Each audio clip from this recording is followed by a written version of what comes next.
یہ تو اتنا ڈرتے ہیں. آپ کی لیڈرشپ کو جب کہا گیا کہ عمران خان کے علاوہ پارٹی کی آپ باغ دور سنبھال لیں تو آپ کی لیڈرشپ جن کو یہ آفر ہے انہوں نے کیا جواب؟ دیکھیں مجھے تو جو کہا گیا ہے، مجھے تو انہوں نے کہا کہ کوئی ملا تھا، قیادت ملی تھی کسی سے، تو میں نے ان سے پوچھا، میں نے کہا کیا بات ہوئی؟ تو انہوں نے کہا کہ یہ بات ہوئی. تو پھر میں نے کہا کہ آپ کا کیا جواب تھا؟ کہتے کہ obviously عمران خان ہی کے ساتھ قوم ہے، 22 کروڑ لوگ عمران خان کے ساتھ ہے، وہ تو ہو ہی نہیں سکتا. تو اب بات کیا ہے؟ عمران خان اس وقت پاکستان کی خود مختاری اور خودداری کے لیے واحد بندہ اگر کام کر رہا ہے. یہ جو سارے بیٹھے ہوئے ہیں انہوں نے اپنے مفادات، ان کے اوپر کتابیں لکھی جا چکی ہے ان کی. تو ابھی دیکھیں نا، جو ریجیم چین آپریشن تھا، کیا صرف معیشت تباہ کرنی تھی؟ کیا اس میں صرف ان کو NRO تھا؟ کیا امریکہ کو اپنے بدلے میں کچھ نہیں دینا تھا؟ میں نے آج 3-4 سوال چھوڑے، میں آپ کے پروگرام میں بھی سوال کرتا ہوں. مجھے یہ جواب چاہیے کہ کیا ریجیم چینج آپریشن کے وقت آپ نے امریکہ کو اڈے دینے کا وعدہ کیا ہے؟ اگر کیا ہے تو، اگر نہیں کیا، ایئر لائنز آف کمیونیکیشن، یہ دوسرا سوال ہے میرا، اڈے دینے کی پہلے بات کر رہا ہوں.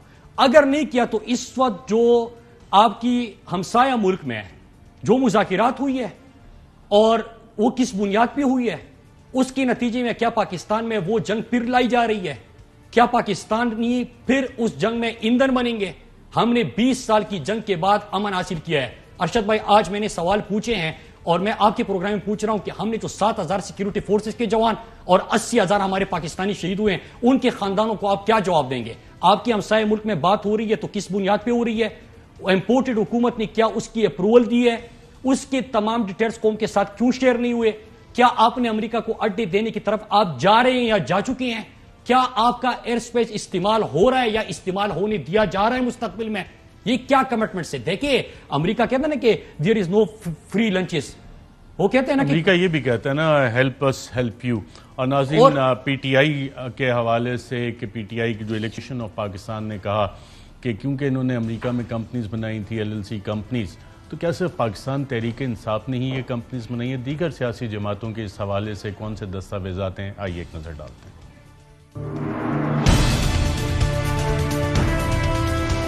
تحریک انصاف کی ممنوعہ فنڈنگ کیس کے فیصلے سے علم ہوا کہ تحریک انصاف امریکہ، برطانیہ، کینیڈا وغیرہ میں رجسٹرڈ کی گئی تھی. ان تمام کو الیکشن کمیشن نے غیر ملکی قرار دے دیا ہے اور اس ساری فنڈنگ کو ممنوعہ قرار دے دیا گیا ہے. تحریک انصاف کا دعویٰ ہے کہ یہ تو تحریک انصاف نے ہی فنڈ ٹرانسفر کرنے کے لیے کھولی تھیں، مگر الیکشن کمیشن آف پاکستان نے ایک نہ سنی اور تحریک انصاف کی بنائی گئی LLC کمپنیز کو غیر ملکی قرار دے دیا گیا. دلچسپ سوال یہ ہے کہ اگر کسی سیاسی جماعت نے بیرون ملک مقیم پاکستانیوں سے فنڈنگ وصول کرنی ہے تو وہ اب کیا کرے؟ اور کیا پاکستان تحریک انصاف واحد پارٹی ہے کہ جس نے بیرون ملک کمپنی رجسٹرڈ کروائی؟ اگر صرف امریکہ کی ہی مثال لیں اور امریکی دستاویزات دیکھیں تو معلوم ہوتا ہے کہ پاکستان کی تقریباً تمام جماعتوں نے اور خاص طور پر جو حکومت میں رہیں انہی نے امریکہ میں کمپنی ضرور رجسٹر کروائی. کسی نے اس کی مدد سے فنڈنگ حاصل کی تو کسی نے کوئی اور کام کیا. ستمبر 1988 میں اس وقت پیپلز پارٹی کی حکومت کے خلاف اتحاد بنایا گیا. 9 جماعتوں کے اس اتحاد میں نواز شریف سب سے متحرک لیڈر تھے. امریکی دستاویزات کے مطابق 17 اگست 1989 میں اسلامی جمہوری اتحاد نے امریکہ میں اپنی رجسٹریشن کروائی، جو کہ یوسف ہارون نامی شخص نے کروائی تھی، اور پاکستان میں ایڈریس مسلم لیگ نون کا اور احسن اقبال، جو کہ اس وقت وفاقی وزیر برائے منصوبہ بندی ہیں، کا نام درج تھا. اس جماعت کو رجسٹر کروانے کا مقصد امریکہ میں IGI کی نمائندگی کرنا اور امریکہ کو یہ بتانا کہ IGI پاکستان کی ایک جمہوری سیاسی جماعت ہے. ساتھ ہی ساتھ IGI اور امریکی کمپنی کا معاہدہ بھی درج ہے، جس کے مطابق Robinson, leak, leader and Montgomery امریکہ میں IGI کی لابی کرے گی اور امریکہ میں ان کی ملاقاتیں کروائے گی. تو 17 اگست 1989 کو ہی ایک اور company friends of democracy in Pakistan کے نام سے بنائی گئی تھی. اس کمپنی کا کام تھا IGI کو غیر سیاسی سرگرمیوں کی فنڈنگ کرنا اور ساتھ ہی ساتھ امریکی حکام سے IGI کی ملاقاتیں طے کروانا اور ان کا ایک اچھا تاثر قائم کرنا تھا. 7 ستمبر 1990 کو پاکستان پیپلز پارٹی نے بھی امریکہ میں ایک کمپنی رجسٹر کروائی. اس کا نام رکھا گیا پاکستان پیپلز پارٹی، جس کا پرنسپل مقصد تھا پاکستان میں جمہوری حکومت. اس کام کے لیے پیپلز پارٹی نے